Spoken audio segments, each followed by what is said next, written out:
Let's see, guys. I want to make sure my volume sounds right. Get rid of this echo. My apologies. They're doing a red flag at the Air Force Base, so we are almost certainly going to be hearing jets flying over the house. That's what I get for living in Vegas. It's not every day, but it's most days. This is Red Ben. You can get a hold of me on Twitter at RedBenTrader. If you want to learn more about the algo I'm using, it is only available through my coach, Simon. Simon runs the trading room where I trade futures, and you can contact him to learn more about all of that. It's trade, the letter N, wordperform at gmail.com. Now, there is a cost associated with being in the room, but it includes getting the algo and access to the algo. So it's a good value. What I enjoy about it is once you get a feel for it, it's actually pretty customizable. So I've taken some of the ideas. Oh, there's Ronan. He's saying hello. He's very noisy. Sphinx cats just love people. He's certain that there must be someone here since I'm talking, so he's running around screaming at invisible people. Um, what was I saying? I got completely distracted. The algo, all on its own, has excellent setups that have been back tested and have very strong win rates. There are definitely certain conditions where those trades work beautifully, and then there are other conditions where you kind of need to learn to back off and not overtrade, which is how really any strategy really works. Like nothing works all the time. There's obviously risk associated with trading futures, whether or not you're using a system or not. I'm not a licensed financial advisor. I don't want anyone to take any of what I'm sharing as financial advice. I'm not suggesting anyone buy or sell anything related to trading. But I'm basically sharing this as an opportunity, first of all, for me to kind of process like my journey through this, and then also in hope that others can be educated by that experience. And if you find any of my content useful, let me know. Hit the like button, subscribe. I do this at least once a week.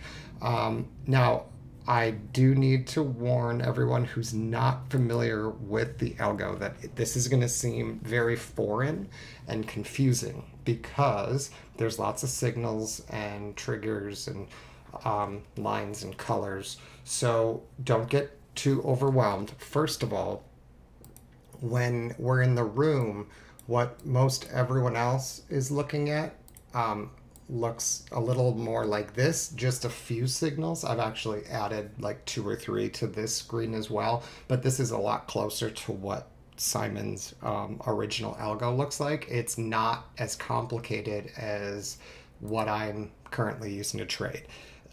That's not because there's anything wrong with the original version. It's got to do with how my brain kind of functions best. I have a hard time with the waiting and watching. I'm a little bit like ADD, and I'm better at focusing when my brain has something to do. So I need not necessarily stimulation, but like I need work for my brain to stay engaged. And while at first the regular algo signals that we have are confusing enough and busy, once you sort of learn the patterns, you realize that all you need to do is just wait for certain signals to appear at certain locations, and then we actually manually click the button and then set the stop and set the target. Now, when markets are fast, like moving around with a wide range, you want to have as few signals as possible because you don't have time to like think. You just have to sort of react. So with fast markets, yeah, I'm actually paring down. If we start to see fast markets again, which we will eventually, but rarely during the summer, I would take away a lot of these signals and just focus on like two or three setups because I'm going to get plenty of trades throughout the day without a lot of setups to look for. But right now, it's quite slow. So because it's so slow and it takes like so long for even just an individual Renko bar to print, and then when they do start moving, they tend to go like unidirectionally.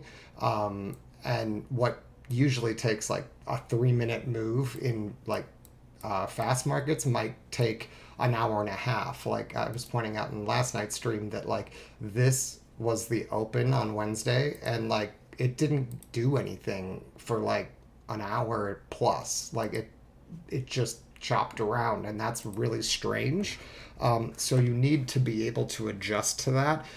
There are two basic schools of thought. Like I said in yesterday's stream, my coach Simon recommends and what he does, which I think is very smart, is just not trading when you don't have good rotations. It's good advice because it keeps you from getting into trouble.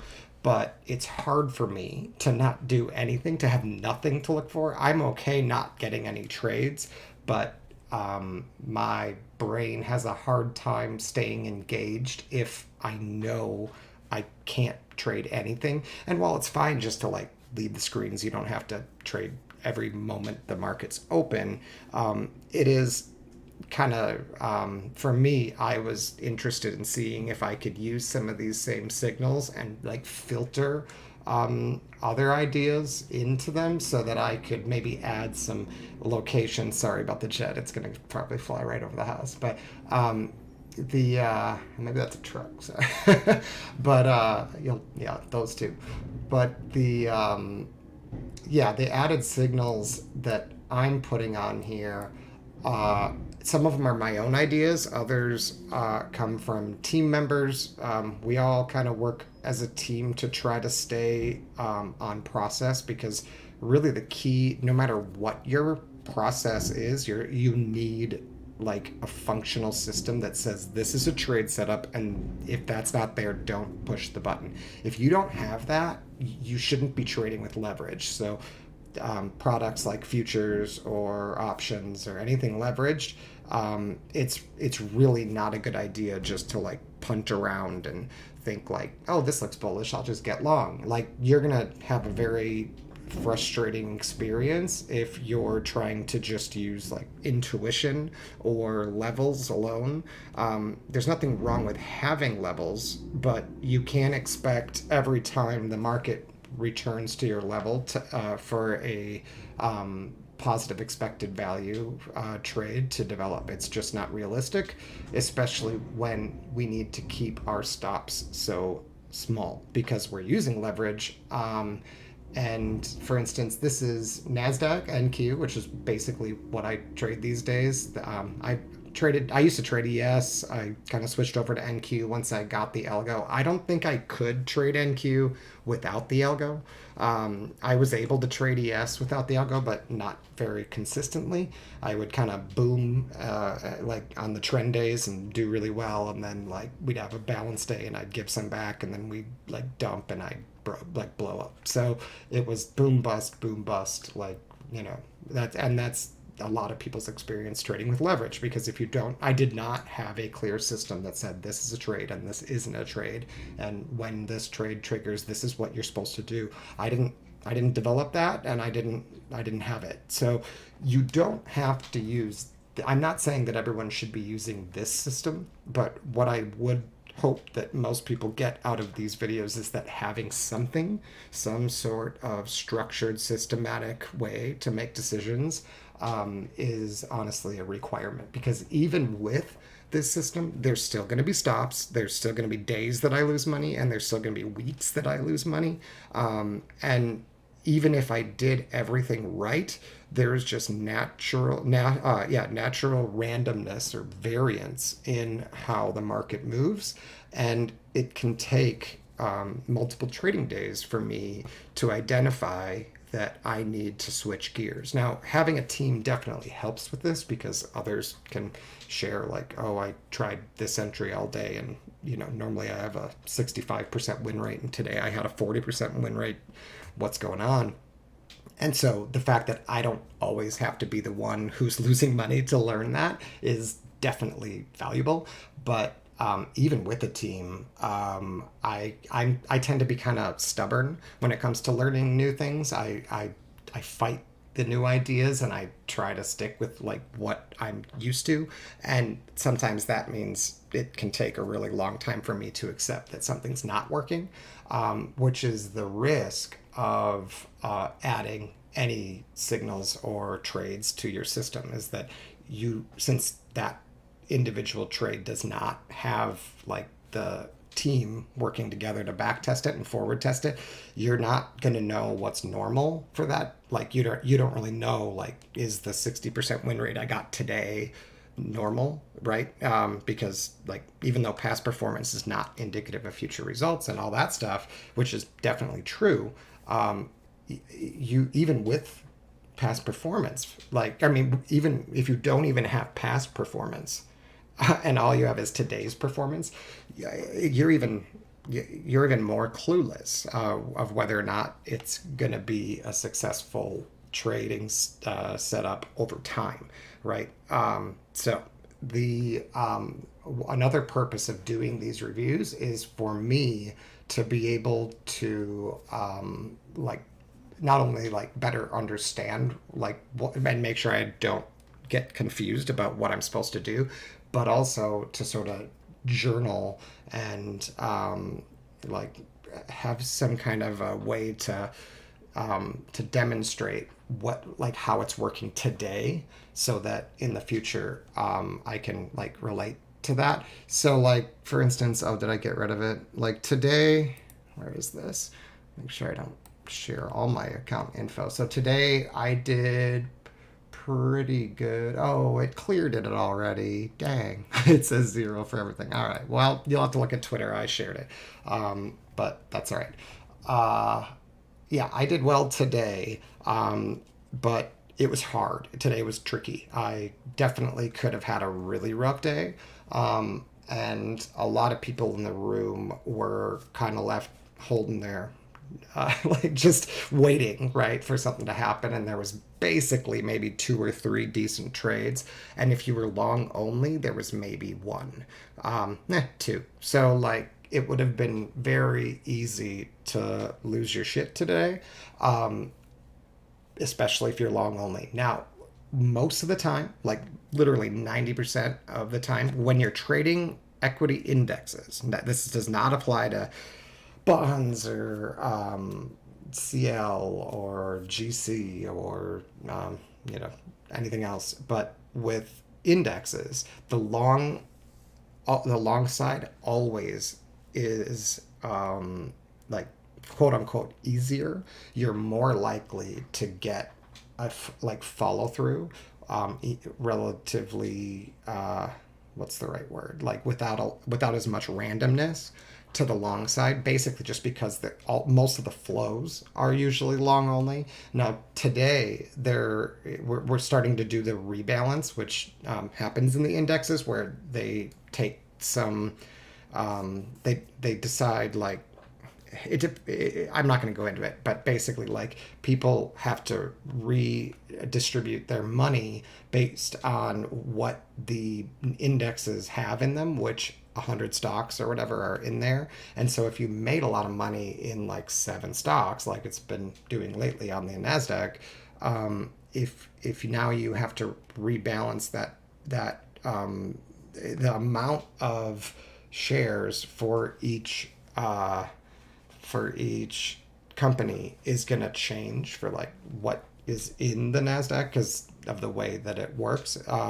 And so, yeah, as a result, funds end up like adjusting for that. And so you can all of a sudden get like flow to the downside, whereas normally there are very few uh, funds that are just selling. Almost all of them are either get long or do nothing, and then some of them are get long or get short. But any fund that's existed and survived for the last 10 years, they have primarily long side to the indexes. Otherwise, they're just not participating in the indexes because anybody who is short only in the indexes, they haven't survived, and nobody really. There's not any like well-known big institutions that I know of anyway that are primarily shorting stocks to or not stocks, indexes, index futures.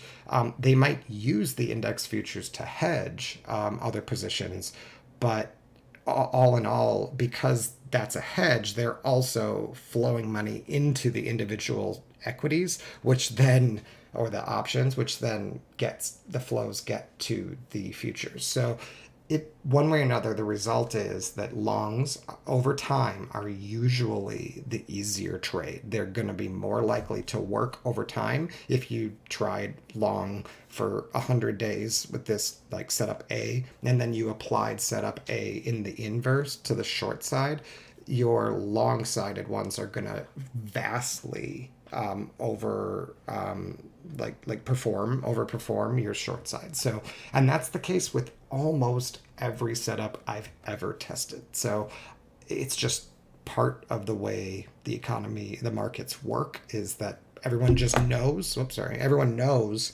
that most people are long and most people are either getting long or getting flat. So there's just like at least two times as much long flows than short flows. So that being said, when there are days where there is selling, like today, those long setups are at risk for having trouble because there will still be funds that are flowing in, but they're fighting against an order book that's a heck of a lot thicker than usual, right? If you think about how order flow works, the only way it's an auction, so price is moving to the upside only when there are more buyers than active buyers or aggressive buyers than aggressive sellers. And so it's based on the order book, right? If you've got 100 on the offer at 16,000, you're going to need 100 buyers or someone buying 100 contracts just to absorb that selling. And so normally going to the upside, that order flow is a lot smoother. It's a lot easier just to move the market up. But when there's a seller in the market, and we talk about it like it's one, but the truth is it's thousands and thousands of sellers. But it's easier to think about conceptually if you just kind of think like, is there a big seller or is there not?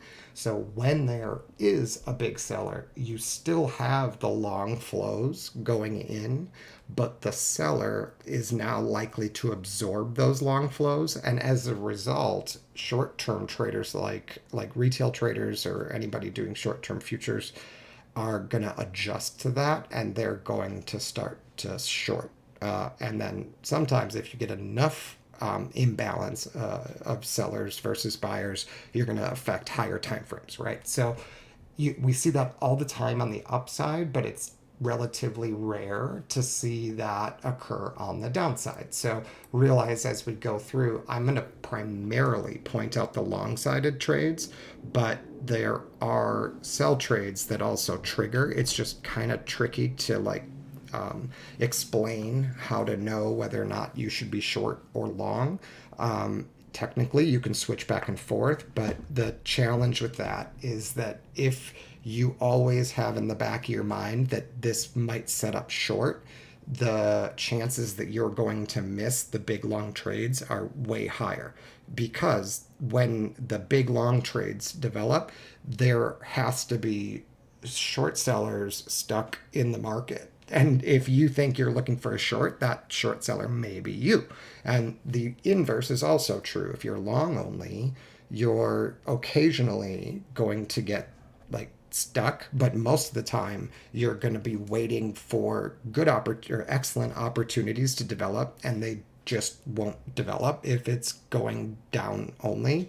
But if you're switching back and forth, but primarily long, and you start thinking like, that you're gonna like try to push the market higher even though it's not moving higher, you can easily get stuck long as well. So the idea with most of these setups are to help improve our win rate and systematize our risk. Because if you don't manage risk, especially with futures, you're going to blow up, no question, quickly. So, like I said, while I might have locations that appear to clearly say that it's bullish, it does not mean that every time it's going to go up. Even if the algo signals bullish, at least 30% of the time, if not a little bit more than that, it's just going to fail, right? And when they settle, one way to have a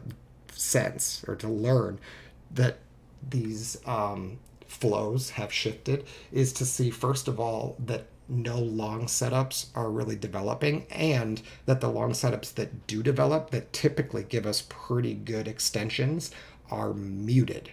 So like I said before, I have added some signals into the algo for my own use so that I can get a visual alert to some of those conditions. So they may not necessarily add another trade setup, but it might, what I could call, filter some trade setups, because it can identify that I'm basically facing a much harder battle than I usually do with that trade, so I may be able to skip that trade. Now, like I said before, just having a filter added does not mean that you won't get stops. So sorry for the Jets, you guys. Like I said, they're really active this week.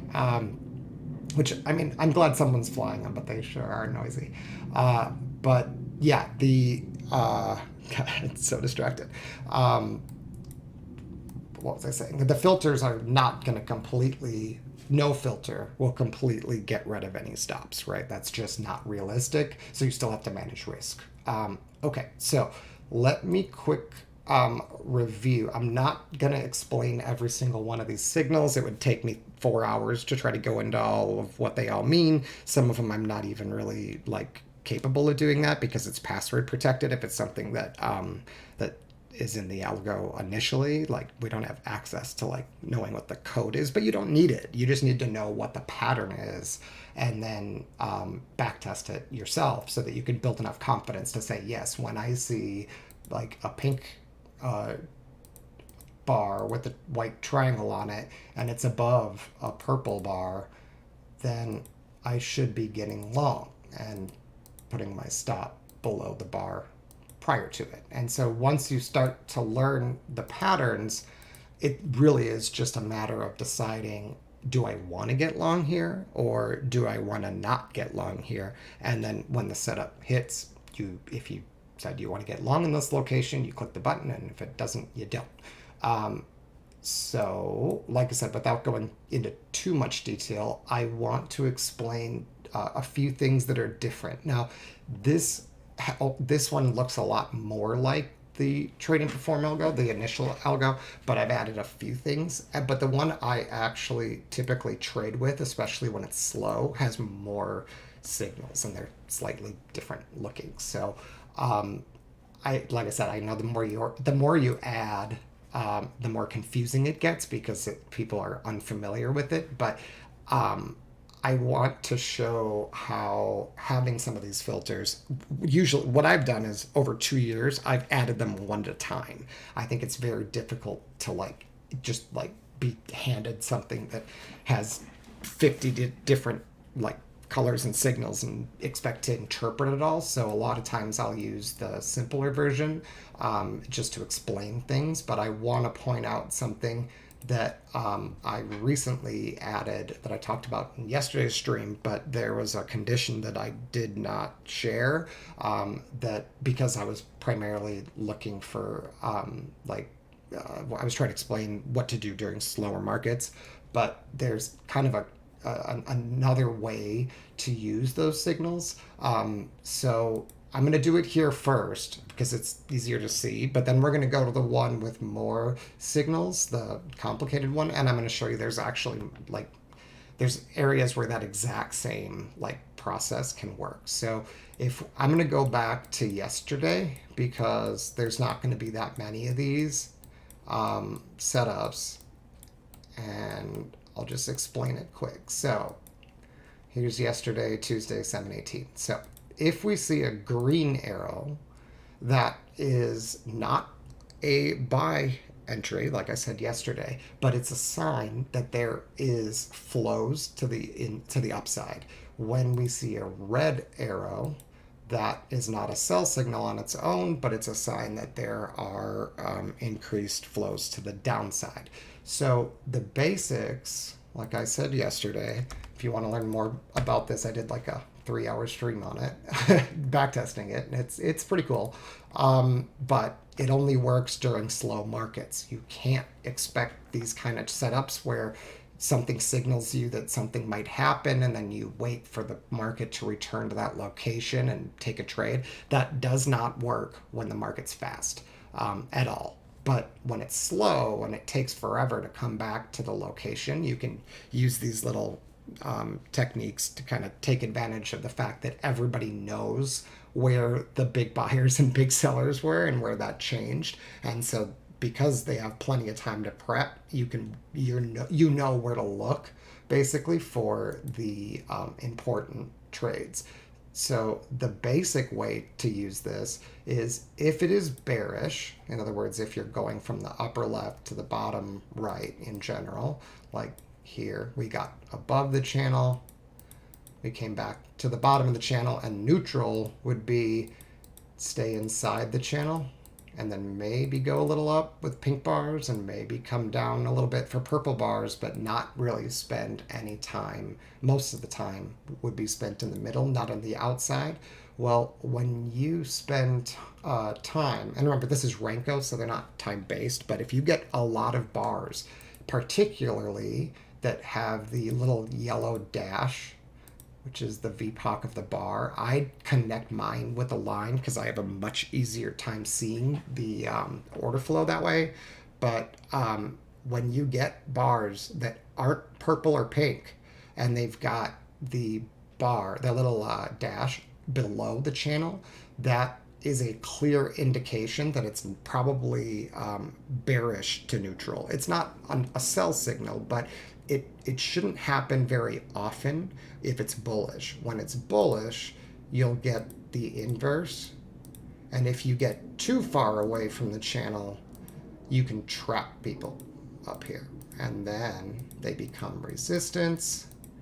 And you can go lower and do the exact same thing on the other side. So that's just basically just using the Keltner channels, which you learn to like almost intuitively eventually to sort of see that. So as soon as this bar after the star prints, I know I have a sense that longs are going to start being a little bit harder to get extensions. It doesn't mean I can't buy because it still works. Like here you've got purple bar, triangle up over the purple bar.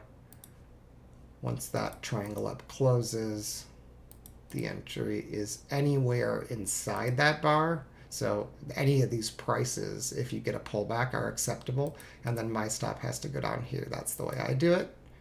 It's about a 20-point stop. And then I try to target the top of the channel.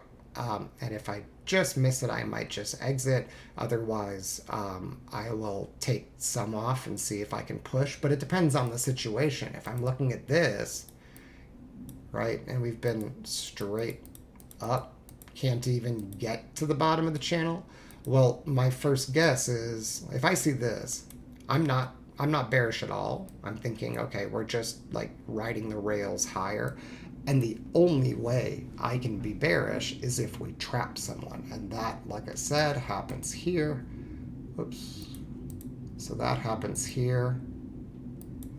And you don't know they're trapped until that signal comes, which is another one I added. So once that works, you get the bar with the VPOC underneath the channel, and now I'm on guard. Like I said, not ultra bearish. I'm not shorting in the hole. I'm just thinking, wow, whatever we just did, that momentum phase has probably ended. So doesn't mean I can't long, but now my longs are scalps and my shorts are swings.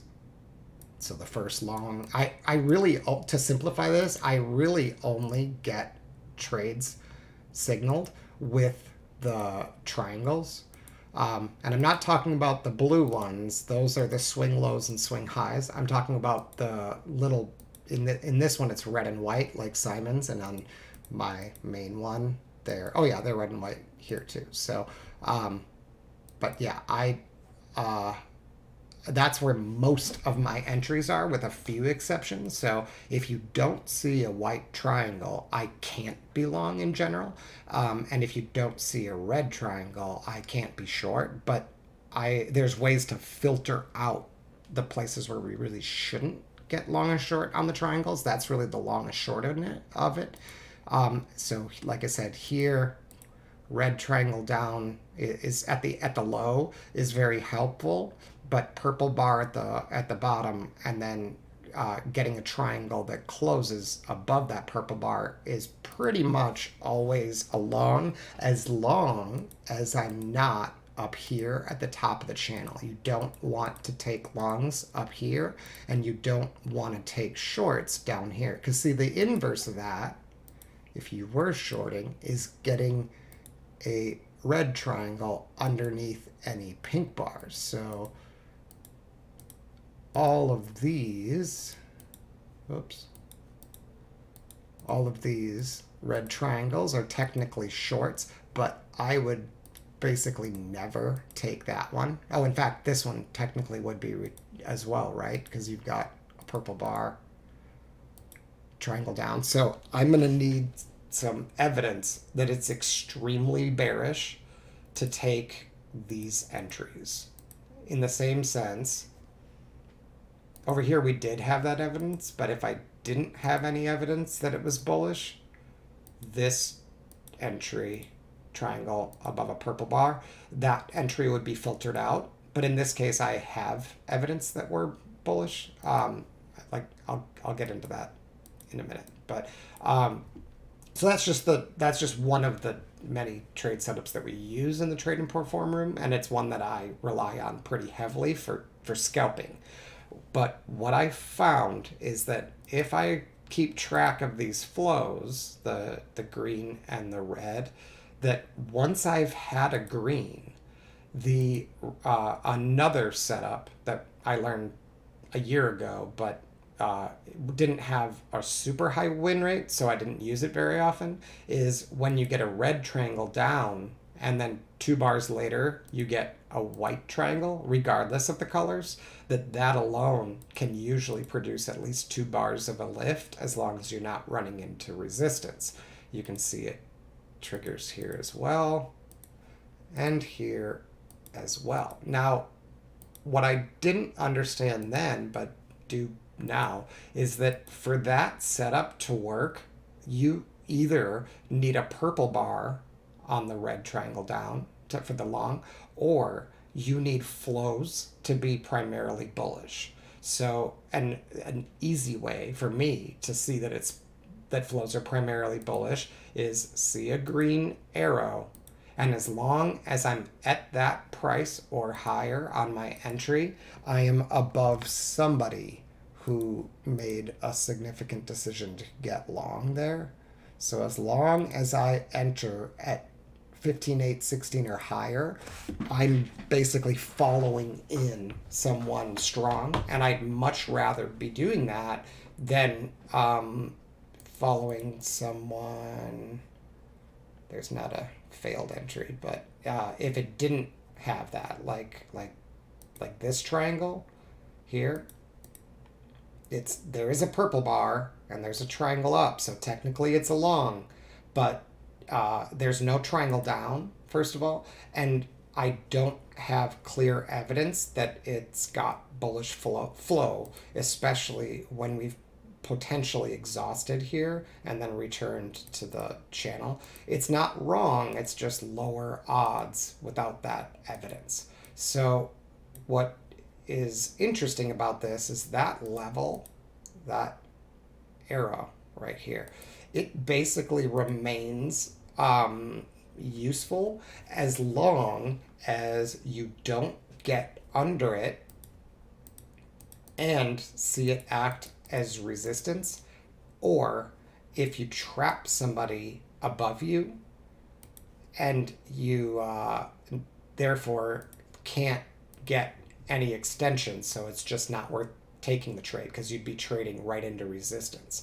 So the two times you don't want to take that entry, that aggressive triangle down, triangle up, is basically when you're underneath a green bar and you can't break over it, or that when you do break over it, you're coming right into resistance. So for instance, like this one is fine, but if I would get a triangle up here, that would be pretty dangerous because there are sellers right there.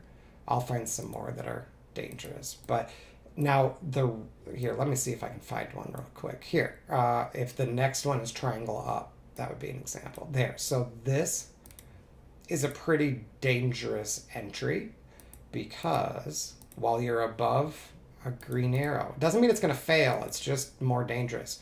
Your target basically is resistance. Well, that is not much room. And remember, my stop goes down here. So the trade here gets, get rid of those loans. Okay. So the trade entry would be like 34.25 and the stop would be underneath this swing. So 14.75. And my target would be here. That doesn't make any sense. You can't assume that the market's just going to break out at any time. That's just not the way it works. The only way you can assume that's going to happen is if you've trapped shorts below you. Can it happen? Yes, it does all the time. But we're going to do much better if we filter out the low odds trades where you have poor risk reward and trust that if it's going to go higher, then it'll probably set up again. So in this case, it immediately just turns, right? So that's obviously not what you want to see if you're trying to get long. You don't want to see the very next bar go south and then but well, they're so low. The inverse of the green arrow is the red arrow. And so again, that's showing that flows are coming into the downside. So once I've seen this, as long as we are trading under that, and now I get the inverse, which is white triangle up, red triangle down, it would technically be an entry. See that? So now when you're taking the shorts, your what's it called? The win rate is automatically lower because you're going to very often get these little, see this first entry, the stop goes behind this one, right? You get in at the red and then your stop goes here. They come back and they stop you out by like 2 ticks and then trigger again. And that's just the way it goes when you trade to the sell side. Now, a way to avoid this would be that struggle would be to identify here that support in this situation, it realistically is like right there, right? Like there's support there. Should we expect that price is just going to break right through these? Not usually. That's not typically how it works, right? Usually you get back and forth and you need a little bit of a move up before it can go way down. So in this case, my risk reward on those 2 shorts are not great. Now, the first one definitely failed, and the second one, you could say it worked, but if that's what you're looking for, then your entry is here, your stop is here, and your target is what? Like here? That's not great risk reward. So if you call this a success, then I'd have to ask, what's your win rate on that trade? Because it better be like 70% if you're going to take it and risk this much to make this much. So instead, like I said, to just make the whole world of trading easier, you just don't trade any of this. Or you go down to a smaller time frame.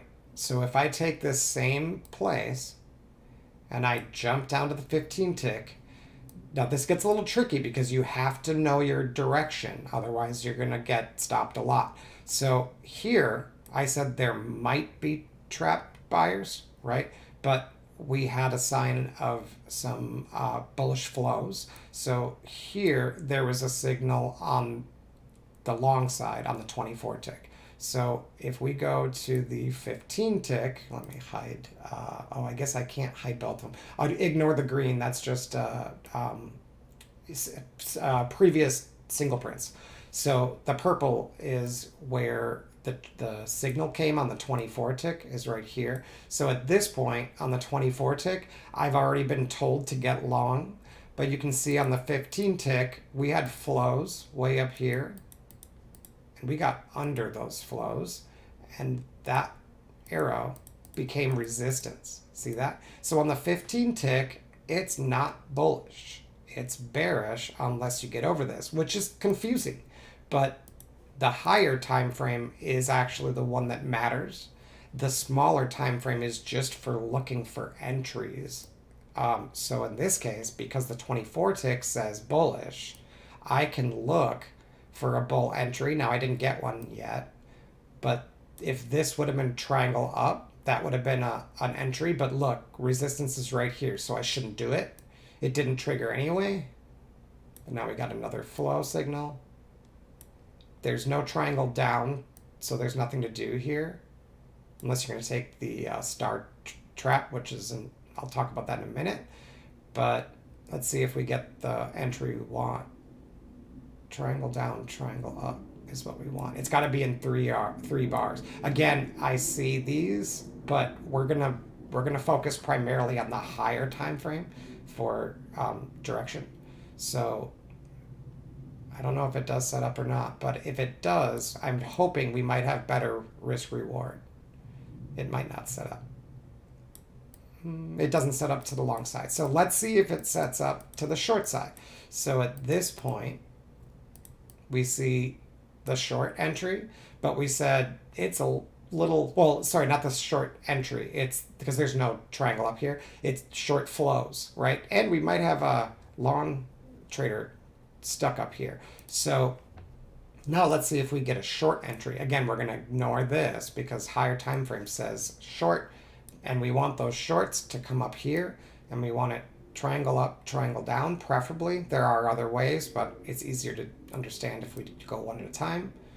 And we don't get it.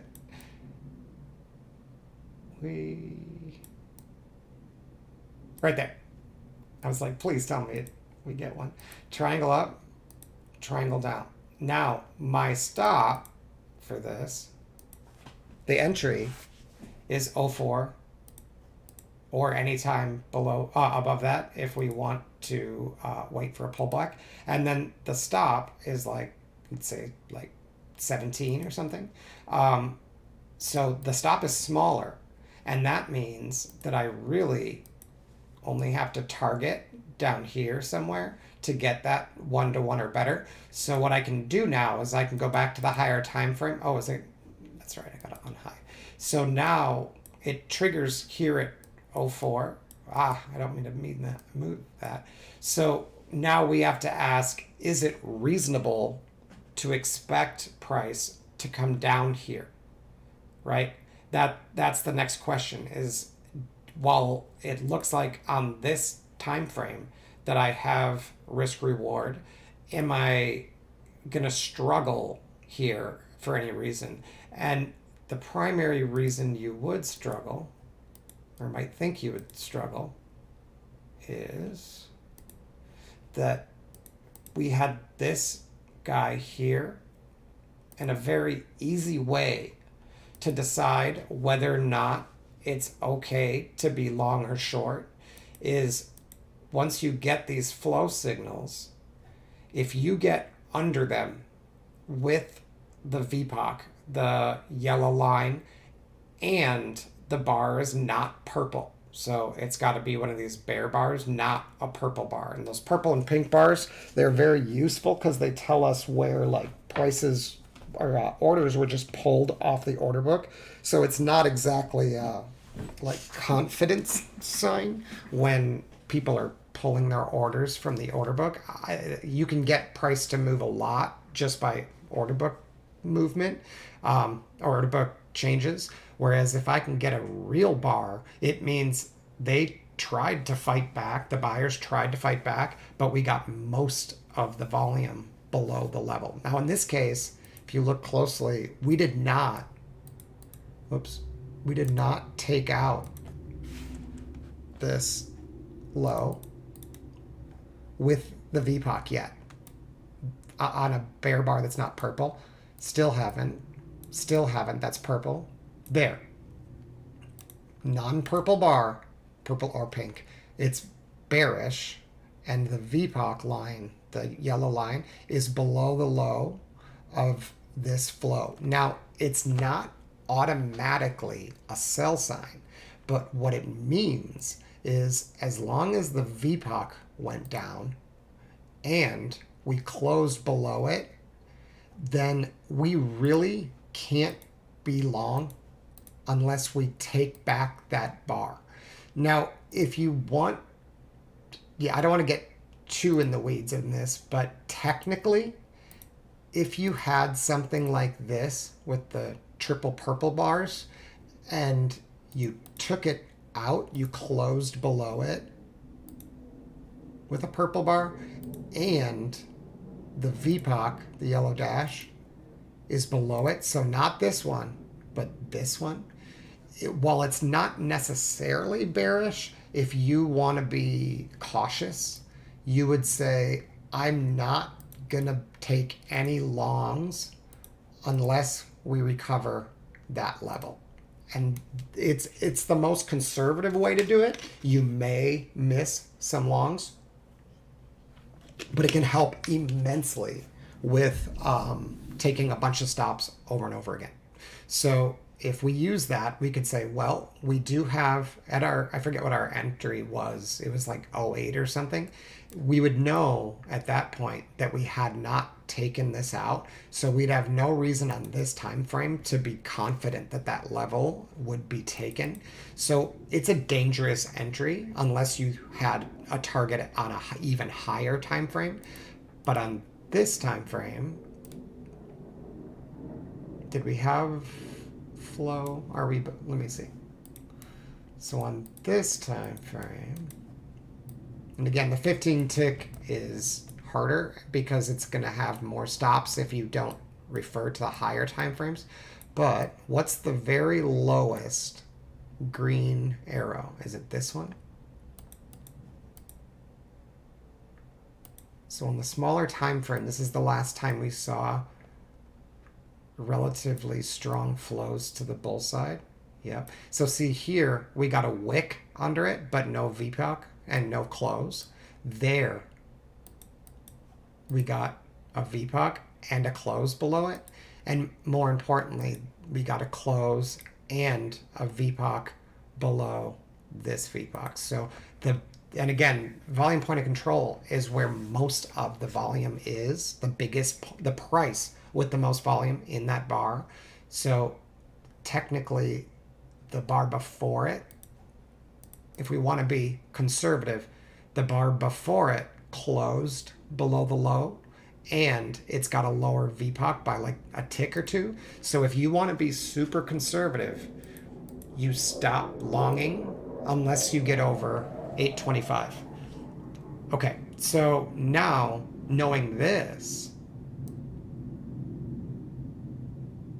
we wouldn't be able to take any long entries up here if we got them, unless we got, we did the same thing with a red one. But as we come down, what you're going to see is, so now we get a red one, which resets if we would have gotten behind a red one. And now we get, I thought, triangle up, triangle down eventually. Where is that? Did I miss it? Oh, no. Did we not? I thought we did. I guess it is later. Right there. Triangle up, triangle down, and no more green, right? So in other words, we've filtered out any entries that would have occurred here. We would not take any bull entries up here because we haven't gotten a new green bar. And we could now short down here. I keep missing it. No, this one. On the 15 tick is a very reasonable short, whereas on the 24 tick, it might be a little hard to catch. So this also works on the short side.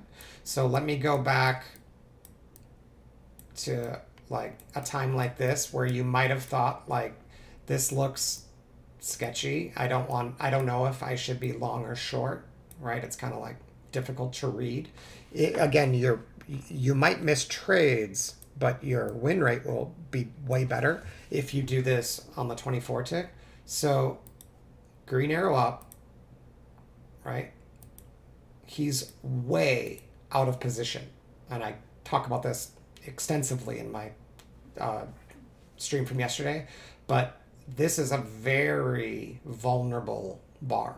So this is likely going to get trapped,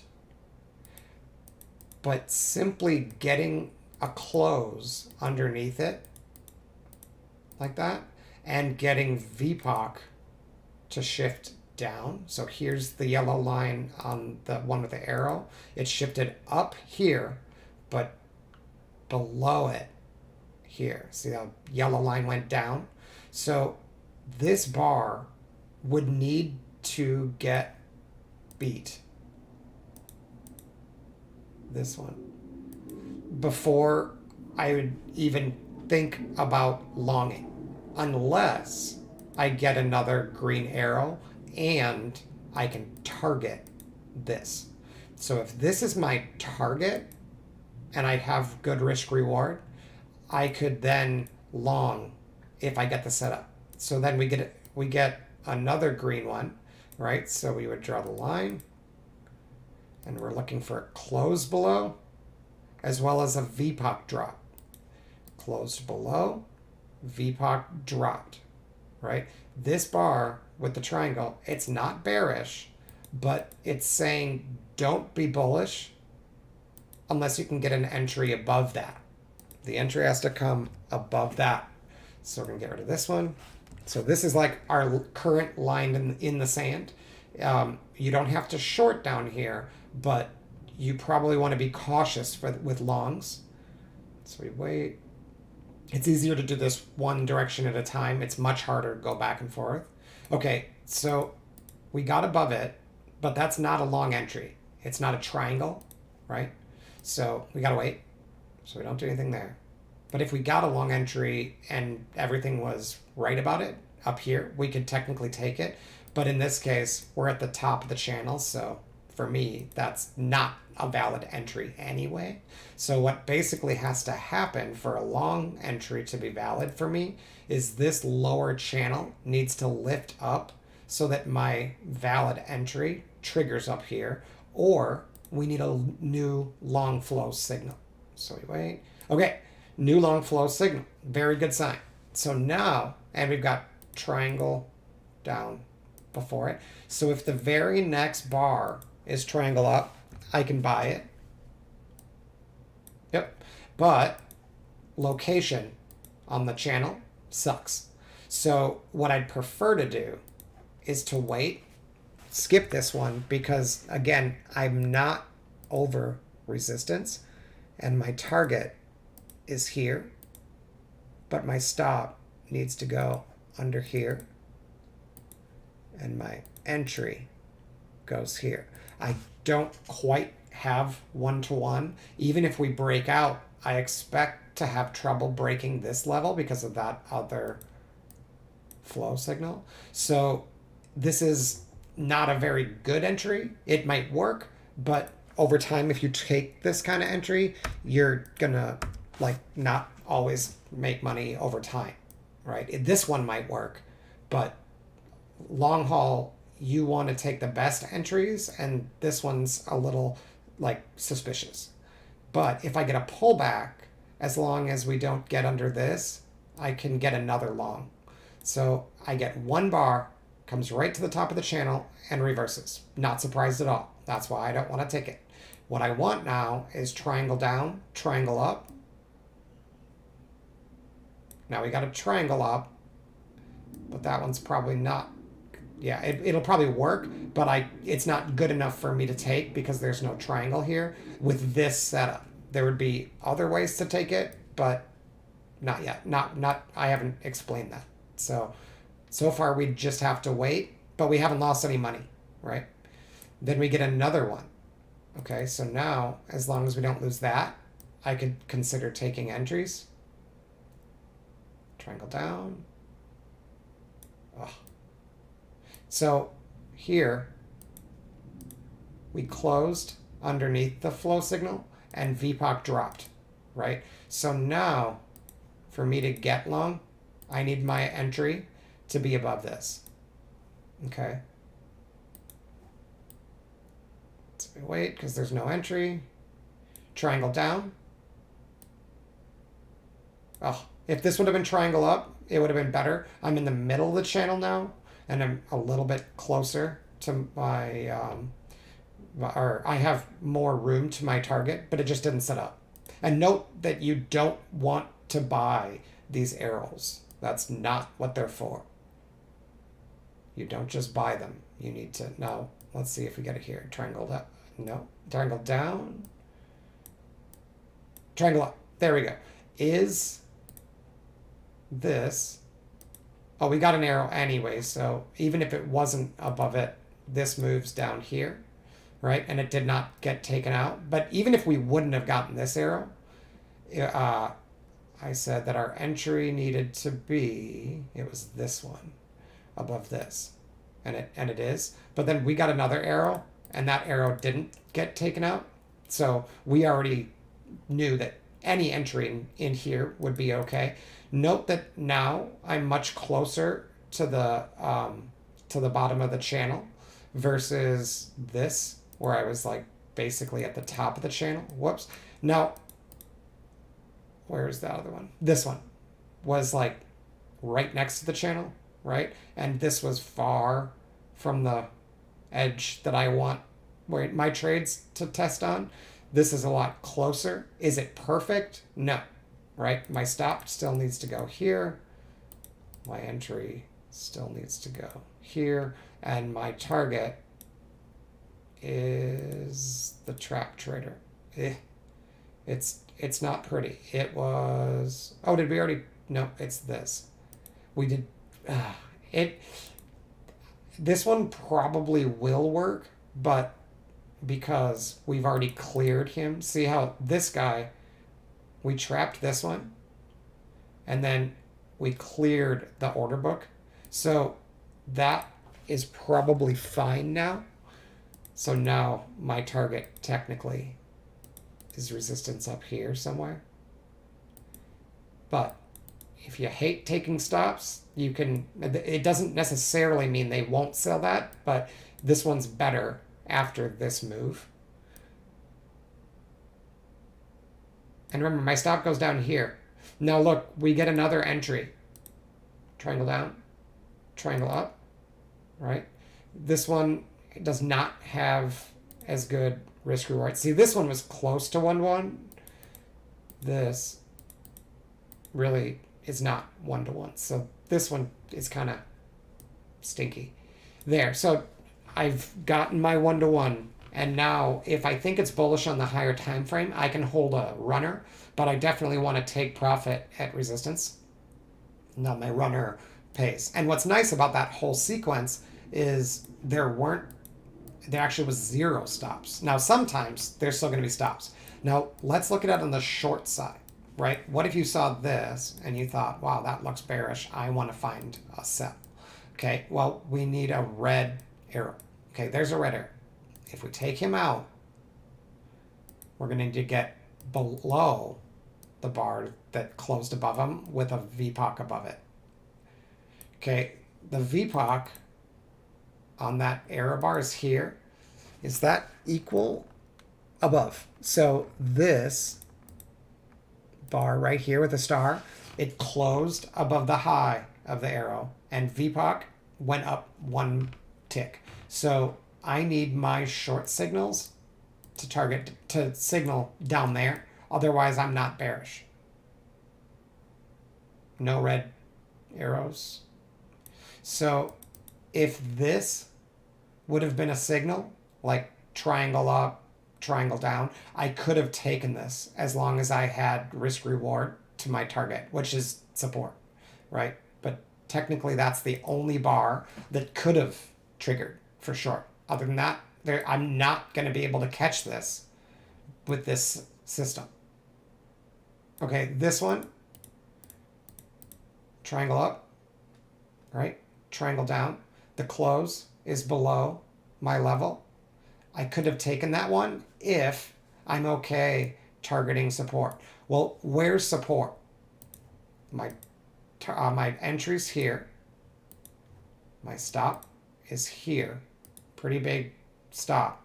Where's my best target? I mean, probably here-ish, right? Like, we got to break this first, but let's say this. Is that 1-to-1? Not really.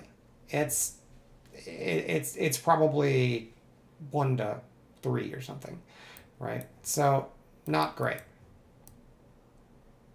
And I don't know if it stopped here or not, but it's gonna stop. There we go. So it stops. If you would have taken it, it would have stopped.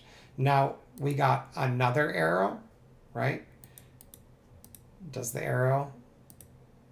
We got another arrow. Where was that one? Which one took this out? It is this. If we wanted to say that this was too close, which it might be, then you'd have to push this to something with a VPOC above it. This one. That might be safer. Let's see if that would have made a difference. Nope, you still get signaled here, and you could still get signaled here with your entry here and your stop way up here. I mean, realistically, after this, my target has to be like that. It's pretty horrible risk reward, but if you thought it was dropping to 0, it's technically a valid trade, and that's where there's just, if you're completely wrong about direction and you have a target that doesn't really make sense, like you're targeting beyond support or beyond resistance, you're always going to risk losing more than you win. You have to be able to see that this support is just too strong to break with one push, and you're better off probably going in the other direction. But here you would put it here because you got an arrow down. So let's say you took 2 stops. You thought it was going a lot lower and you're still bearish. Now we get an arrow. We get a break of that arrow. And let's do the conservative way and use the pink one. So now I need it to get below that to take a short. Unless I get another red arrow. So no red arrow. It does get below it, but there's no entry there. So we wait. Okay. And we don't short any of this, which is nice. Right? None of this, no shorts, because it hasn't gotten under this or printed another red arrow. Okay, there's a green arrow. Red arrow. So now it's short unless we break over that. So you triangle up, triangle down. Right there. Triangle up, triangle down. We never broke this with the close, and we never got VPOC above that level, so it's bearish. Now, where's our target? Well, there's a green one right here, right? So that is probably our first target. So risk reward is about 1-to-1. I'd probably take it. And I'd get stopped, and then I'd get re-triggered, because look here, you got under there, you got another red one anyway. So I would take it here, stop here. Target's the same. It's pretty close to 1-to-1, but. And then we get triggered again here. And again, that risk reward is poor, right? This is not a great trade. We want it to set up back up here. Or break support. Let me restart here. Did we break the green? I think we did this one already. We closed below it. Did we get VPOC to go lower? Yes. The only way we can get bullish is if we got a trade signal up here, which we don't. We have a triangle up there, but there's no triangle here. And so triangle up, triangle down, and it's below that support, the entry. The number's in the way, but we've already cleared these stops. See that? And the entry is below it. So that's ideal. And then you get paid back. So as long as you caught that one, you could have probably taken 2 stops back there and 1 stop here if you were really aggressive, and you'd still be okay. And then there's no long here because there's no triangle down, triangle up. Oh, except for this. Right? But why would you long there with your, like, the expectancy is very poor, right? And then other than that, there's no more longs. It's just shorts with weak expectancy. But this is the challenge with price action that's sideways. So let's take that same concept and let's go to today. Thursday. And again, I'm not suggesting that there's no stops. There clearly are. And you're going to miss trades with this filter, but I find it useful. And then there are other ways to use it, but filtering them helps a lot if you're not sure about direction. So pre-market, we got it down. He's way out of position, right? Way too low for the flows that you'd expect, unless it was really bearish. I guess it kind of was. And then this guy got trapped. So that naturally is going to create resistance because he got trapped. And then once we get over this, it's going to create support. And when you get that, you're going to get choppy markets. Like that. Because the wick here is like, that's price action wise, it actually went lower and then closed higher. So we'll just take that whole thing. So if, it says right here, nope, you got to get VPOC above it. Right here, the pink bar, you would only be able to short if you got your entry below that. And we know that this is support. So right away, it basically says don't short. But even the longs would need to target this area because there's a trap long here. So most likely pre-market, we're not going to get many opportunities. So did this one set up? Nope.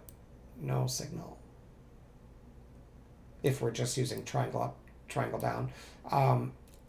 The other one is pink bar getting beat by a triangle down. That's another good one. But that didn't occur here. At least not in the right location.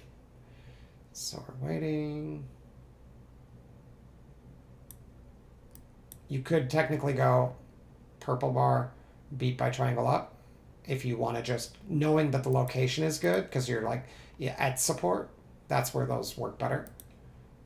Pink bar, triangle down, also works. But again, if we're going to use the flow filter, then we want our shorts to develop down here, and it's primarily for swings. Not as scalps are going to work if you have the location right, but maybe only for a bar or two. If you have the direction right, it can turn into a swing. But let's see if we get... Okay, so now we've gotten under it. So now if we get triangle down, triangle, or triangle up, triangle down, we can get a short. Otherwise, a star is okay. Okay, well, here's a bull, right? So, and then we have triangle down, triangle up at support. Target is here. That's a pretty good trade. Oh, I guess this is going to still act as resistance, isn't it? I hadn't thought of that. Yeah, so maybe not such a good trade. All right, now we've gotten under this. So we're going to move this up here. Now, to get long, we need to be getting triggered up here. Otherwise, shorts only. And again, you could have probably taken that star if you wanted to, but it's pretty aggressive. You did not get triangle up here and no pink bar here. But if this would have been pink, that would be a good entry for the triangle down. But didn't come about that way. So no longs here. Star, again, coming back into here is aggressive, but if it's bearish, it works. Particularly star followed by a triangle, but you have to be pretty sure about your location. So at this point in the real day today, I had 0 trades and was getting frustrated because it had already gone an hour and it just went straight down. And I could have taken the star, but like that's super aggressive. So but my first thought was, like, I'm probably not going to get very many trades today. So the only way we can long is if we see a green or if I get above this. Otherwise, I'm going to just skip all of the longs in general. So, because see, here's triangle down, triangle up, but I don't have any reason to think on this time frame that it's long, so I'm not going to take it. Is it sometimes going to work? Yep. Sometimes it will. And did we get over a purple bar? Maybe right there. Okay, now pink bar, getting beat by triangle down. I'm underneath a green arrow, and I haven't gotten any more. This one is a totally fine short that I took. Didn't get much, but I was targeting down here, and I think it was reasonable to expect it to come back here, and it just didn't. Now, I had a feeling that it was going to stop as soon as I saw that. As soon as I saw this, I was like, yeah, I better take some profits, right? Now, I did get my 10 points, but I did not get 1-to-1, and I did leave the runner, but I probably should have just bailed on it because of this. So, nope, we did not get a close below the green one. So we can't take shorts anymore. And if I can get a long setup, I can take it as long as it's positioned correctly. So I want to see the bottom of the channel lift up and then something like triangle down, triangle up, or get over a purple bar. Now here, I think I actually took this. Purple bar, triangle up was totally valid. Except your risk reward is pretty poor, right? But I think I took it anyway because I was frustrated. So is it a great decision? Probably not, but technically you can take it. Okay, red, filter down, right? So now I'd like to see shorts unless that got a close above. It's star triangle down, but that's... Oh, is it a trap? I missed this if it is. It's not an apex trap. Okay. Because if it was, it would have been totally fine. Apex traps on these arrows are quite good. Or if they produce an apex trap and they haven't been stopped out, that's really good too. So wait. Like I said, not a lot of opportunities. Oh, I forgot to talk about this one. So the yellow followed by a purple triangle down, or a blue followed by a pink triangle up. Those are something I'm testing, but seems to work pretty good. Um, but yeah, I still have to figure out when I'm allowed to use them, but I saw it work very nicely here, if I remember correctly. Yeah. So you need the triangle after it, and it works best if it's pink or purple. But it's I do not have that back tested. It just seems to work. So I'm not gonna go into that too much. Oh, okay. We forgot to mark that. So see how this one did not get a close above it, but the green got closed below with the VPOC below, right there, I believe. Did they get the V? Yeah. So now I can't get long unless I get up there or I get a new green one. Now here I get a new green one. So now if I get triangle up above purple, I can take this, but I got to target that. And I took that trade and it got 10 points and then the runner stopped. And again, I probably could have seen this and realized the only way I can be long, because this closed behind it and VPOC lifted, I need to get above this pink bar to get any long entries. So I should have just exited my runner, but I didn't. I let it, if I remember correctly, I think it stopped. But I got another 10 points on it. It just rolled back on me. So I was down on the day because I didn't take this one. I just watched it and thought, wow, I should start taking those. But at this point, I was slightly negative on the day, and it gets frustrating. I could have quit, but I stuck with it. I wanted to see a trade up here. I was thinking, let's bounce, but I knew that at the moment, to get a bear trade, I need to close below that. So I have nothing to do in here because I'm in between. So I wait and I avoid all of this choppy stuff. Oops, I missed one. Did this get VPOC below? I think so. So now I need a bar above this for a long entry. And my target would still be up here. So the longs are going to looking hard to get a long to trigger. That one does trigger. The trigger. Oh, there's no triangle.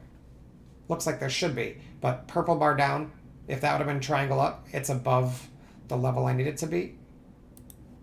I swear there was a triangle. I'm pretty sure I took that trade. I maybe have to recalculate. Sometimes when you reload and recalculate, they like disappear. Pretty sure I took that, if I remember correctly. One way or another, it's valid. If I didn't, it's just because I didn't see the triangle. Okay, and then here's another one. Note we are above this bar that took out the green arrow. Purple bar, beat it with the triangle. And it's got a plus on it, so that's even better. Took that. And I believe that stops, if I remember correctly. And then we get another one of these. And this time, I took it. Because I saw this. And I was like, dude, I'm just going to take those. So I took this one. And held a runner. Because once we take this back, and it's a star, that's another entry that I know. That when you've gotten underneath one of these, see, this doesn't work for much, but technically, oh wait, it didn't get under it, did it? It's got to close under it. The star does, right? The star does. So, and this one did anyway. So once you've gotten one closed under it, a star under it, either of these are totally good. They're continuation trades, and you're better off waiting for a triangle down. But Simon doesn't like it, but it works. You only want to do it if you're very confident with the direction.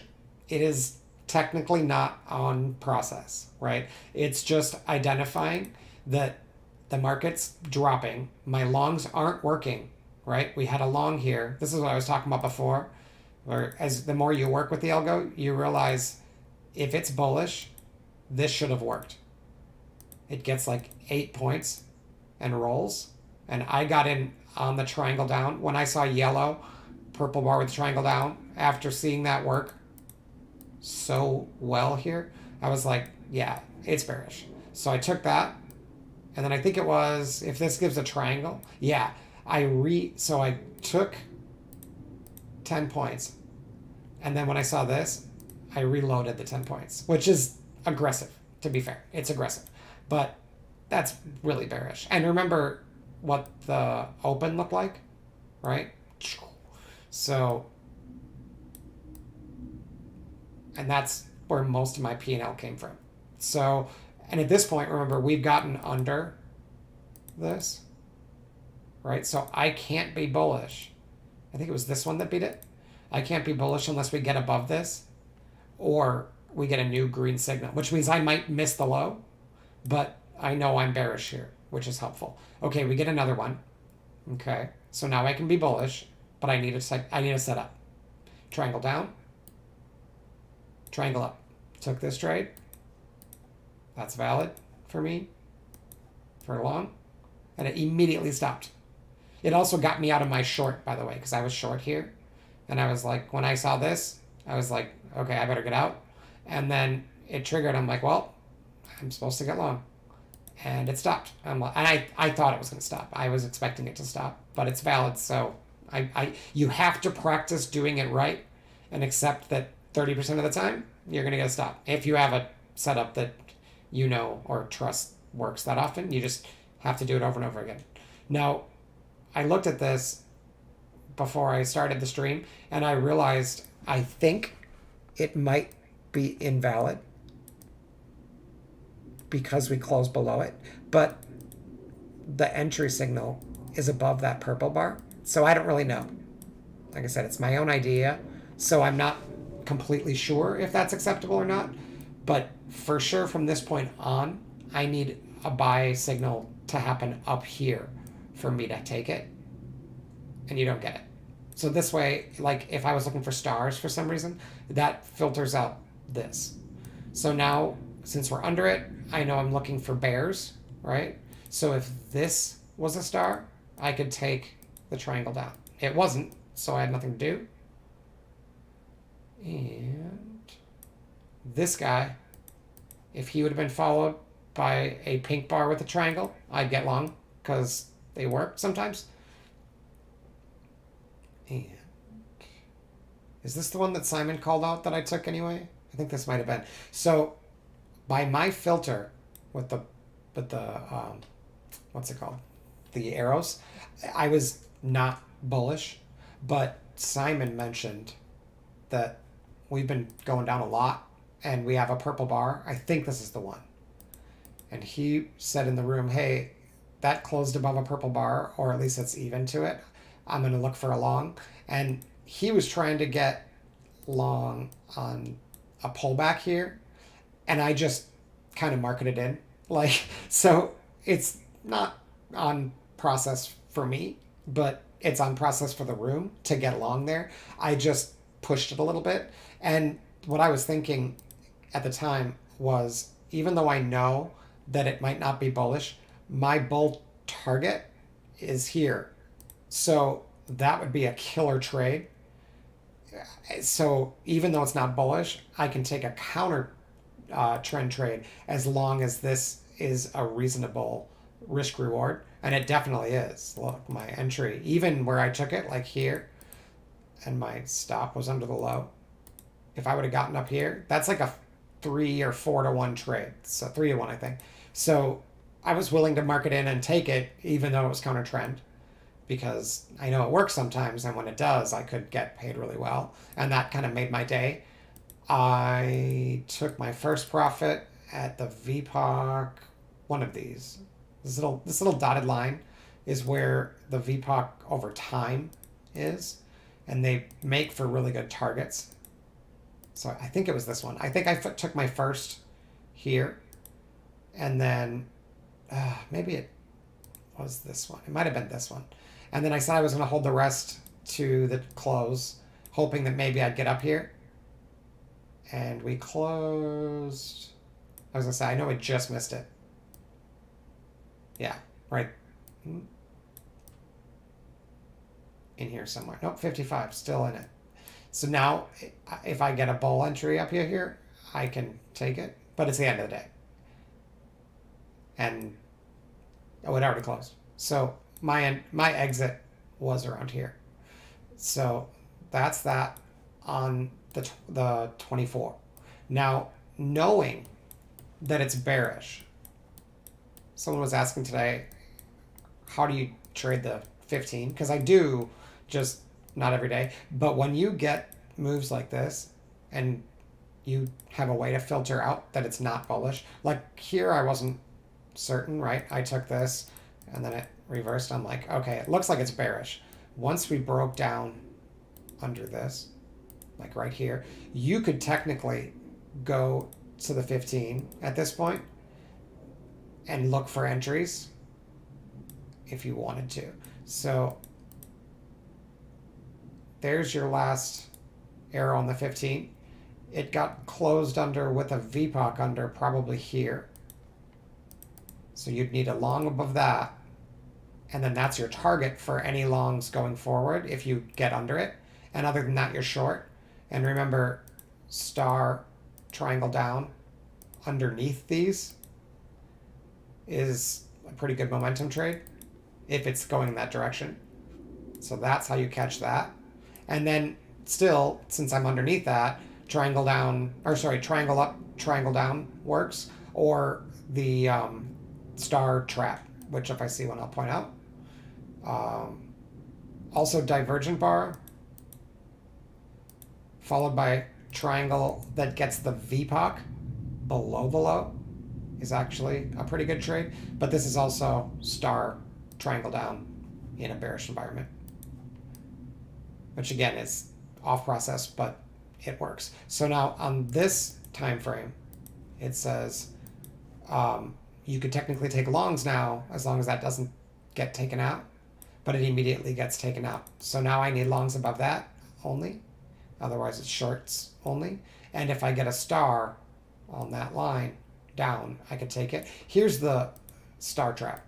So once I identify that it's going to be bearish, if it breaks underneath this, I get star up, and then 2 bars later, triangle down, and that close is below this low. So that is another way to get short if you know it's bearish. It works to the long side very well. And then arrow up. So I'm thinking I can probably take a bull setup if it turns out that way. So star down, I might be able to take triangle up above that. And it just doesn't develop. We've gotten underneath it. So now no bears. I'm sorry, no bulls. No bull trade. Unless I get above this purple bar. Right? So I would not. Well, there's no trade anyway. If I had triangle down here, triangle up does get above this, so this could technically be a long. I guess it's also triangle up with a plus sign underneath the channel. So Simon would say that's a valid entry.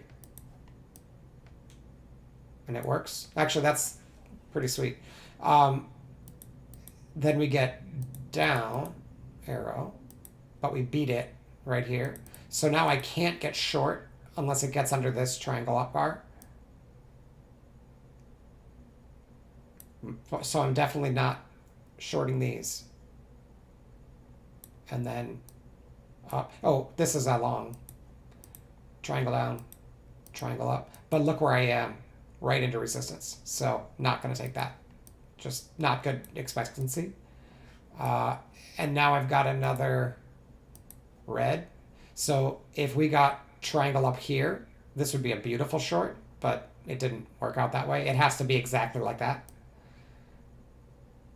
So we wait. Note that this one does not get taken out, so it's probably bearish. Technically that's valid, isn't it? Because we didn't take this out. Yep. So see if you want to do the star trap, star down, triangle up, above star down, and then purple bar, triangle up, above that, and we have not broken this, but your target is here, so,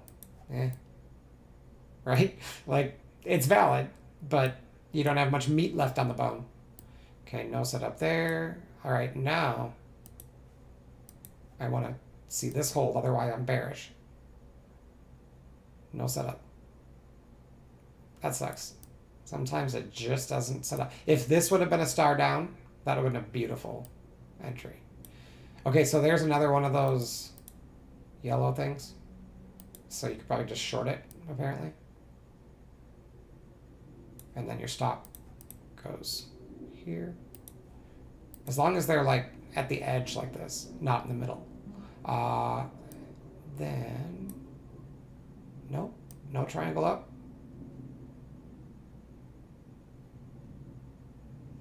Nothing to do. Bounces off this. We're technically still looking long. Blue. Inverse of this is this. So that could get you going. A little bit. And triangle down, triangle up. Again, very close to resistance, but you can take it. And it goes to resistance. Now that one needs a triangle after it for it to work. See what happens when it doesn't have a triangle? Nothing to do there. And see, based on this filter, I'm always going to miss these unless I can target the arrow that got beat. Okay, arrow. Right. Bearish unless it gets over that. Triangle up. Triangle down. That's a short. So I missed this one, but I can get this one. There we go. Triangle up, triangle down, still below all of the arrows. That's a short. And your stop could get moved to there. Now, have I gotten VPOC above this? Yes. So now I can't be bearish unless I get under that. Yeah. So you're definitely out of your bear trades here, but I would miss anything that's set up back here because I was bearish there. Up, yellow at the top, followed by triangle down that's purple. Perfect. Happy with that. That seems to work a lot. Wow. Okay. And then did we take out a green one? Wow, we didn't have... Here it is. It's way back here. So, because once we take that out, we can get star triangle down. Let's see. Nope, it would have had to be right here. If this was a star, triangle down and breaking down, that's good. Okay. So here we have not broken this. And then we get star. Oh, no triangle up. I guess not. If this would have been a triangle up rather than a star up, you could take that. Maybe you can replace the star for the triangle. I'm not totally sure about that. But that might technically be valid. Now, we broke this and got VPOC above it on pink, right? Close above VPOC, above VPOC. So now I can't be bearish unless it gets back under it. This is not an entry. If it wasn't purple, it's divergent bar followed by triangle down with a VPOC below it. But it's dangerous to take those in the purples. Sometimes they work, but I haven't found very much success with that. So back into the bull. Now I can be bearish. No setup. Nothing to do. Nope. No star. To get the star trade, it's got to get under this. And not a lot of setups, even on the 15. Okay, did we close under it? Yes. Did we get VPOC under it? I think so. Oh, I don't know. Maybe not. So if this held, then it's still bullish. And divergent bar followed by triangle up on a non-pink is usually pretty good. And we just ran into resistance, I guess. And then that guy seems to work a lot. I don't know if it does in the middle, though. It might not. Yeah, it just gets to support and gets bought up. We finally did beat this. So now I can't be bullish unless we get above this. But then we get an arrow anyway. So, and then there's divergent bar, triangle up that's not pink. So that's another scalp to the upside. Yep. Then, let's see, nothing to do there. To be bearish, I'd need to get under this now. Otherwise, it's bull only. I might have missed a purple bar triangle up. I forgot to search for those. So, might have missed some. So that star's going in the wrong way. Star triangle down, right at the line. That's a bear. Boom. So you get the idea. Any questions or anything from you guys? Otherwise, I can wrap it up. But happy to go to a different day if you want. If someone wants to shout out a day, I'll load up a day and we'll do the same thing and see if it's the same. That's kind of fun. Trying to think of what else might be interesting, or if people want to see something specific. Let's see. Something else that's kind of cool is if you go to a really high time frame. So let me go to the cleaner one, which is this one. Okay, so this is 166 ticks per Renko bar. So a lot bigger than I can trade because the what's it called? The risk on this would be way too big. You can ignore the dotted line. It's not gonna help. But even on something this big, as long as the market is slow and it's not super choppy, well, not choppy, but like if the ranges aren't real wide for the rotations, these flow indicators are going to continue to act as support and resistance, particularly if they're out of position. So the green ones should be down here and the red ones belong up here.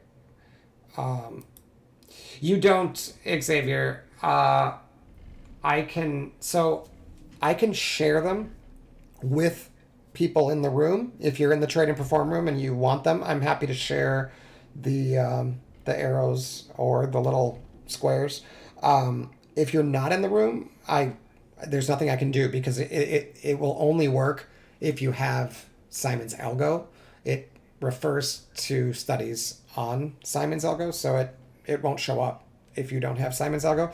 But while I'm happy to share them with my team members, realize that they are not fully back tested, right?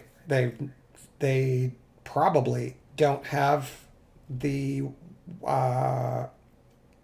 how can I say this? I don't have evidence yet. I haven't worked with it long enough to know that it works across environments or across different products or anything.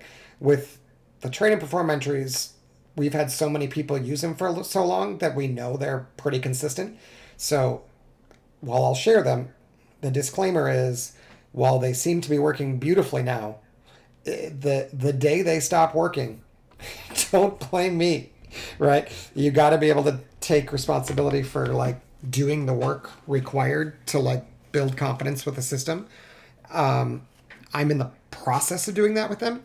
I've shared them with Simon. He had concerns that faster markets will require some recalibration and was hesitant to share them with anyone else.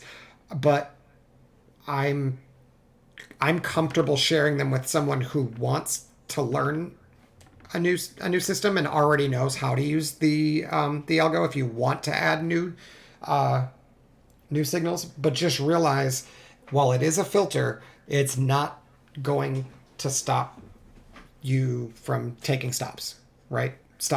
Are still going to exist, and it's not going to solve any problems if the issue is not taking only the trades that you're supposed to. If your issue with trading tends to be just pushing the button for no reason, it's not going to fix that, right? But what I find it helps with, like I said before, is as I've worked with it, it keeps me out of some of the really tricky situations, and that helps for me. So because of that, I'm happy to share it. Ronnie in the room was also interested in using them, and he actually came up with the idea for the arrows, of how to like theoretically what we should be like showing us. So credit where credit's due. Like it was Ronnie's idea, and Ronnie's using it a little bit different than I am. The way Ronnie's using it is based on like what you would normally do with a footprint. So here, let me pull back the 24. So another way to use it, and this is nothing wrong with this. This is what Ronnie's doing, and it's working well. So Ronnie takes primarily trap trades. So he is an excellent what's it called, apex trap trader. And the apex trap is where you have an apex that gets taken out by at least one tick. That one doesn't get taken out, and then it comes back in one bar. So if this wick was a little longer and it came back, then he waits for a triangle after that and then gets in there if the trap is at location at the bottom here. So this one wouldn't have counted. The way he's using the arrows is, I believe, don't quote me on this, I'm not perfectly certain, but I believe what he's doing is he wants to see the arrow before he's willing to take the apex trap. So like here, we've gotten a green arrow. So this, and then that probably the trade, once you've gotten the green arrow, so apex trap, green arrow, now you either want this to be a triangle or you want to triangle down, triangle up. But rather than taking the apex trap, he's like purely here. This is where he would get long because it's green. Here's the apex trap, right? And then you either need a triangle right after it if this one was an arrow, or if this one was an arrow, or we need apex trap and then wait for triangle down, triangle up. So he'd get long here, and his stop would go under the swing. So he'd be long here, stop here. He'd target 10 points, I think, and then hold a runner, and that works pretty well. It also works to the short side. So find an arrow, then find an apex trap, then either triangle down or triangle up, triangle down. Let's see, does this one trap? This one does. So apex trap. This one didn't have an arrow, but we saw an arrow. The most recent arrow was down, and it comes back in with arrow, and then triangle down. So that, it's more aggressive, but that also works. The apex trap and then wait for triangle down, triangle up is better. Okay, here's another one. If this is trapped, I don't know if this is trapped in one bar. Darn. If this low would have been like here, right? It didn't quite go long enough. But if we trap back into that low with one bar, and that bar has a green bar or a green arrow, and then the next one has triangle up, that's a pretty good trade. Here we go. Short. We've got apex trap, triangle down with an arrow nearby, right? So, and the idea really is that, again, we want to follow buyers and sellers that like look committed, we want to go with them. And waiting for these can help filter out some of the stops. So here is apex, trap back in, no arrow, right? So he would wait. And then we got arrow, triangle up after the apex trap. So that's a long. Or triangle down, arrow, triangle up, long. Does that make sense? That's the setup. Pretty sure. Here's this one on the short side. He would see arrow down, apex trap back in. He would need a triangle here. When there isn't one like this, you need triangle up and then triangle down.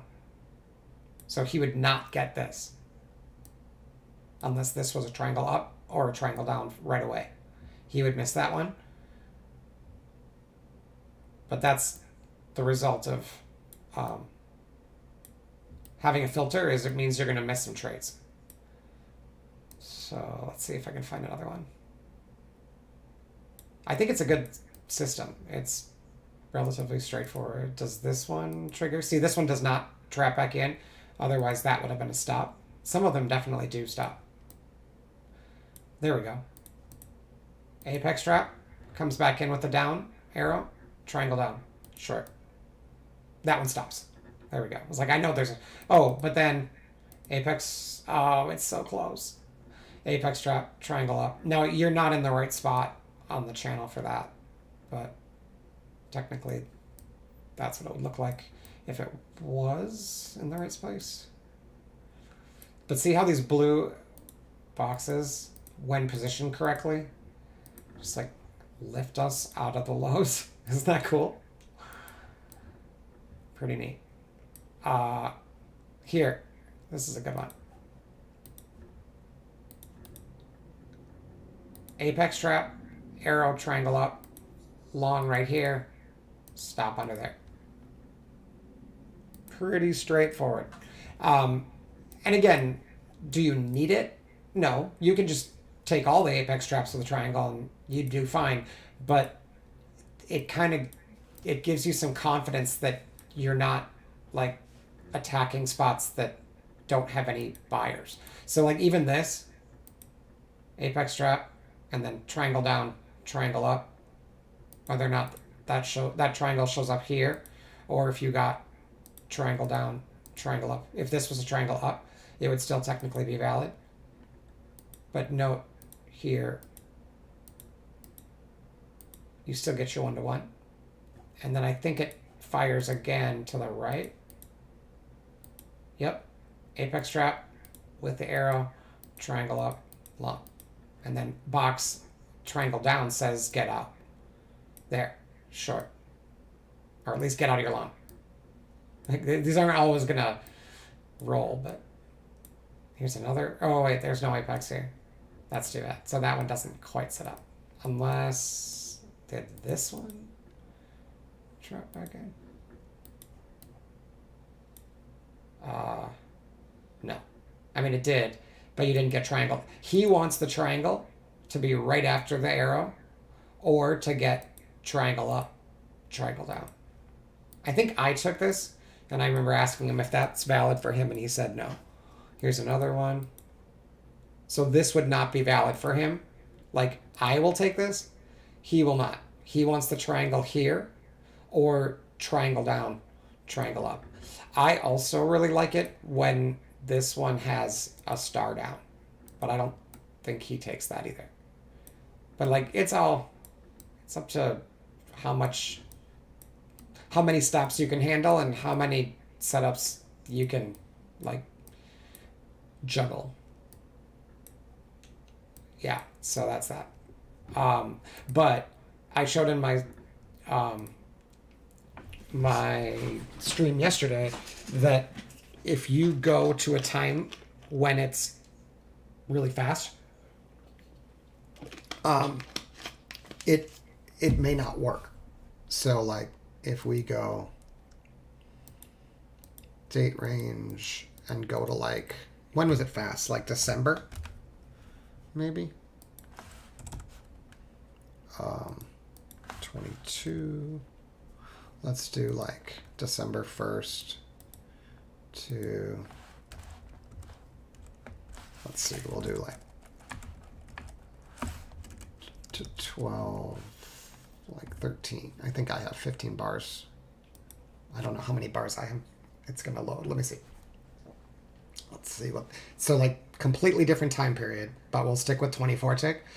I'm pretty confident that the only adjustment you'd have to make is just go to a higher time frame personally, but that would mean taking bigger risk per trade, and I don't think Simon's comfortable with that, like suggesting that. So, or I think you could adjust the code and it might still work, but like I said, he was not comfortable presenting the idea as like a,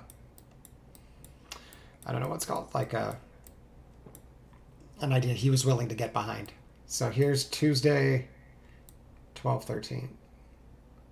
And I don't want him to get upset by me sharing it, but it's working for now. So note these do not always work. But there's no triangle here, so technically I wouldn't have taken it anyway.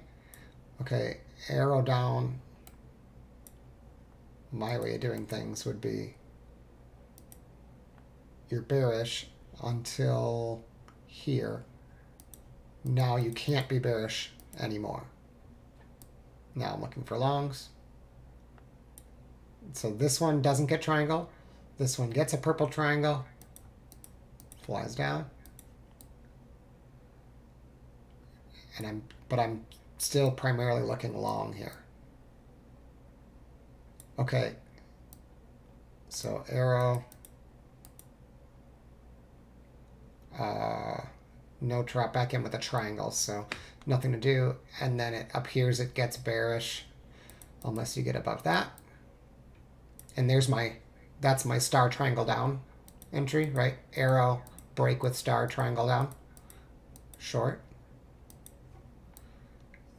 Then no triangle up, triangle down. See, I would miss this because I'm not bullish because that's my target. And see how that continues to act as resistance. Star triangle down. I could short that a second time. That seems to work okay. Triangle up, triangle down, short. I don't know what happens. It's just some random day. Okay, so there's no apex here to trap on, and clearly it's not working. Even though there's flows coming in, they're just defeating it. So at this point, I'd need to get above this, and then this one gets beat, and so it's this to be conservative. And there's another one. So Ronnie, nope, it's not a trap. So never mind. So I need an entry above that. If this was triangle down, I probably would have taken this, but no entry for me here. We get under it. So I need a bull entry above that. Otherwise I'm bearish. That's purple bar beat by triangle up. I guess that would be this too. So that one fails. The purple bar triangle up, you really want to go with the trend. And then arrow, trap back in, triangle up, fails. Right, so this might be an example of those faster markets that it just might not work that well. And that's kind of what he was concerned about. But if I'm still bearish, triangle up, triangle down, short, triangle up, triangle down, short. Okay, and then it lifts back to, let's see, I said I could be bullish only if it gets over this one. So that one might have got me. And note, see, if this was a triangle up, I'd buy it, but no. And then gets beat again. So now it needs to get up there, otherwise it's bearish. Triangle up, triangle down. as well as box triangle down. So that's a short. So I mean, oh, and then see this triangle down, arrow, triangle up. That, as long as I can target that, I can buy it. And it gets there. And then you can see we can't be bearish because this got beat by this one. So we have to get under that. And we do.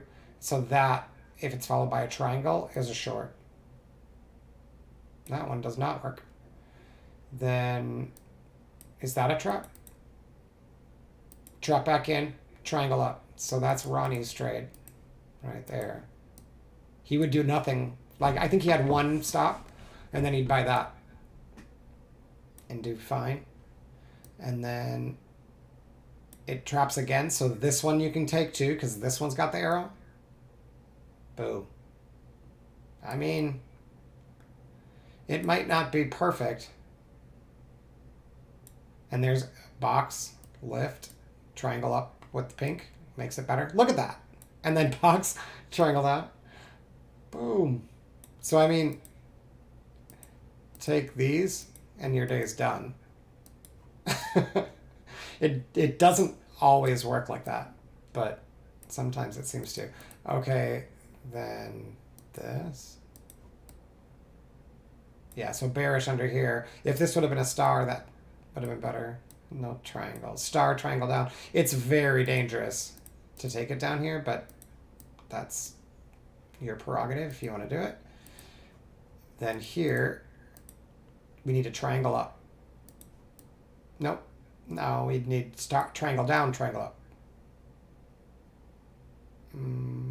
So that one just misses. So this is the kind of thing that you might get frustrated because you can't get triggered really.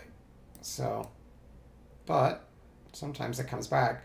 So nothing here. That's interesting. Okay.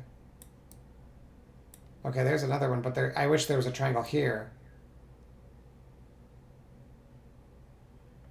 All right, let's see if this one gets a trap back in. Nope. So that's probably bear. Nope. And it's technically not an entry. Triangle down, triangle up, only if it got above the bar that beat it, which is this one. So is the close, it's right at it. I guess maybe that's okay if it's equal to it. Interesting, and then that becomes new support. And then that gets beat. So you can't be bearish unless you get under that. And then, oh, no triangle. If this would have been triangle, that's a sell. Is this a trap? No. Oh, but this is.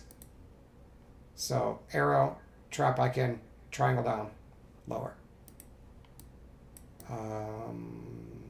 Here, yeah, see, these are out of position and they don't work at all. Okay. I think you get the idea. I mean, I'm not sure what conditions it stops working in, but I will say if you have a resistance and a support that's nearby, there's nothing that will filter out that entry. You have to just see that you can't take this, and this took me a long time to really understand. You can't buy this when there's resistance right there. You just can't. You have to wait until they beat it, and then if they come back, they'll probably set up again. It, like I said, what's better is skip this, but when this traps back in, now my risk reward's better. And if it happens to break, great, right? But I actually had, because in that case, with the trap trade, Here's the apex. That's the stop. The triangle is the entry. So it is kind of a big stop, but 23. Ouch. But I think it does get. See, here's your resistance. Hold on, let me do this right. So it's awfully close to 1-to-1. And then maybe it continues. But if you look at the other entry, that is not 1-to-1. And so that took me a long time, and I still make that mistake. But now I usually see it. That like, if I'm going to take my first profit target at resistance, I'm not going to pay for all the times it stops me out. And if that's the case, over time, you're going to actually lose money with that trade unless it has some way to know when this is going to happen. And when you find that, tell me. Because I don't know how to do that. So here's another right here. Yeah, I don't know. I think it still works. We'll see. I'm gonna use it, and happy to share it with team members that want to try it. Like I said, not my responsibility if it suddenly stops working. I definitely recommend you go back and back test a little bit, practice it with like paper trading. It seems to work for me. So yeah. Any other questions? Otherwise, I'm gonna close it out because that's 2 hours in the stream. Most people won't watch any longer than that. But thanks for watching that. Yeah, I can't think of anything else I need to add. But yeah, message me on Slack with your Sierra chart name, your username, and then we'll chat. Because the way I have to do it is, unless you want this layout, which is easy to do, as long as you have Simon's. If you just want to add individual things, like only the arrows or whatever, I just have to walk you through how to add it. But it's not hard. But if you know Sierra charts, once I give it to you, you can work with it from there. But yeah, the easiest way is just give me your Sierra chart in Slack, and then I'll send you this, and then you can you're gonna have to go on your Sierra chart and like accept the download or whatever, which you just click a button on your, like, I think it's on the control panel or something. It walks you through it, but you know, it's Sierra charts, so it's way more complicated than it needs to be. So yeah, thanks for watching. And for anyone else who watches this, if you want to get a hold of me or my coach, that is our contact info. And I'll see you all next time.